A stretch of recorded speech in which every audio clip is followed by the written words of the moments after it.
رمضان المبارک آنے والا ہے، اس کی ہر گھڑی سعادت بری ہے، ہر گھڑی برکتوں والی ہے۔ اب ذرا سنیے ہم نے رمضان المبارک میں کرنا کیا؟ ہم نے پہلا یہ کرنا ہے کہ اپنے اندر دین کو سیکھنے کا مزاج پیدا کرنا ہے۔ ہمارے مزاج دین کو سیکھنے والے نہیں ہیں، معذرت کے ساتھ بھائی، دین تجربات سے حاصل نہیں ہوتا، دین تو سیکھنے سے آتا ہے۔ اب ایک بندہ 40 سال نماز پڑھتا رہے اور وہ کہے کہ میری نماز تو غلط ہو ہی نہیں سکتی۔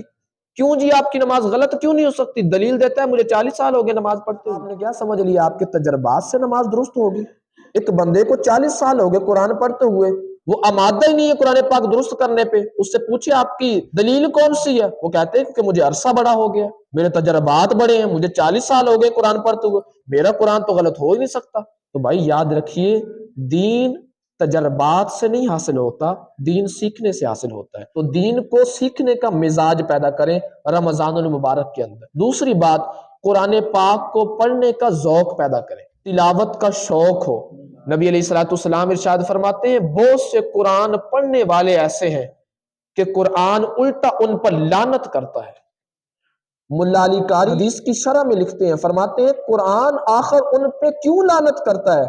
فرمایا لوگوں اس وجہ سے کہ وہ قرآن کو صحیح تلفظات کے ساتھ نہیں پڑھتے، جس کی وجہ سے قرآن ان پہ لعنت کرتا ہے، تو میرے ساتھ ظلم کر رہا ہے۔ بھائی اگر دلہن کو ویانا ہو تو بغیر زیور کے بھی ویائی جا سکتی ہے، لیکن زیور اس لیے پہنایا جاتا ہے تاکہ اس کی خوبصورتی میں اضافہ ہو جائے۔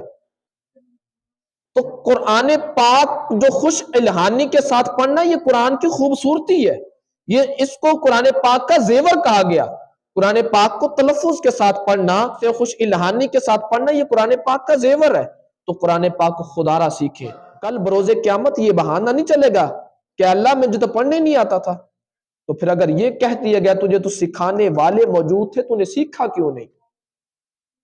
بھائی پریشانی تو ان کے لیے ہے جن کو سکھانے والا کوئی نہ ہو، اور جن کو سکھانے والے بھی موجود ہو اور اس سے صرف آدھا گھنٹہ 20 منٹ بھی نہ نکلے قرآن کو سیکھنے کے لیے، تو افسوس کی بات نہیں۔